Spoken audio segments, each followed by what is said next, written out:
Versus இந்த பில்லி சூனியம் வைப்பவர்கள் அப்படின்னு 2 டீமாக இருந்தாங்க. அவங்க வந்து நாங்கள் வந்து மேஜிக்லாம் பண்ணுறோன்னப்போ அது மேஜிக்லாம் இல்லைங்க, அது சயின்ஸ் தான். அவர் வந்து இந்த மாதிரி இந்த ஒரு மோதிரம் வச்சுருந்தார். அந்த மோதிரத்தில் வந்து இவர் நினைக்கிற நம்பருக்கு அங்கே இது அடிக்கும், வைப்ரேட் ஆகும் அத்தனை தடவை. அதை வச்சு அந்த நம்பரை கண்டுபிடிச்சாரு. அதில் ஒரு பெண்மணி வந்து யாரோ சூனியம் வச்ச மாதிரி யாரோ மயக்கம் போட்டுலாம் கீழே விழுந்துட்டாங்க.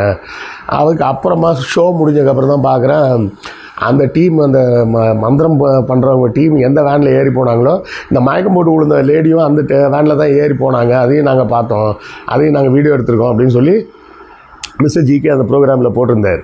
இது வந்து மிஸ்டர் ஜிகேக்கே தெரியலன்னு நினைக்கிறேன். இது ரொம்ப பழைய டெக்னிக்குங்க. பழசுன்னா ரொம்ப ரொம்ப பழசு. எது இந்த லங்கர் கட்டை உருட்டுற இடம் இருக்குது, இந்த 3 சீட்டு போட்டு இப்படி இப்படி மாற்றி மாற்றி வைப்பாங்களே, ஒரு 2 நம்பர் இருக்கும், ஒன்றில் ராணி இருக்கும். ராணி மேலே காசு வச்சிங்கன்னா டபுள் அப்படிம்பாங்க. அதுக்கும் பார்த்தீங்கன்னா முதல்ல வந்து பணம் கட்டுறது யாருன்னா அந்த சீட்டு திருப்பி திருப்பி போடுறானே அவனோட ஆளாக இருக்கும். இல்லைன்னா இந்த லங்கர் கட்டையை உருட்டினாலும் அந்த லங்கர் கட்டையை உருட்டுறதுலேயே அவனோட ஃப்ரெண்டு தான் வந்து உள்ளே உட்காந்துருப்பான், பார்வையாளர் மாதிரி அவர் வருவார். இதே தாங்க இந்த குரலி வித்தன்னு சொல்லுவாங்க. இப்போ நீங்கள் அதெல்லாம் பார்த்துருக்க வாய்ப்பு இல்லை. சின்ன வயசில் நான் நிறைய பார்த்துருக்குறேன்.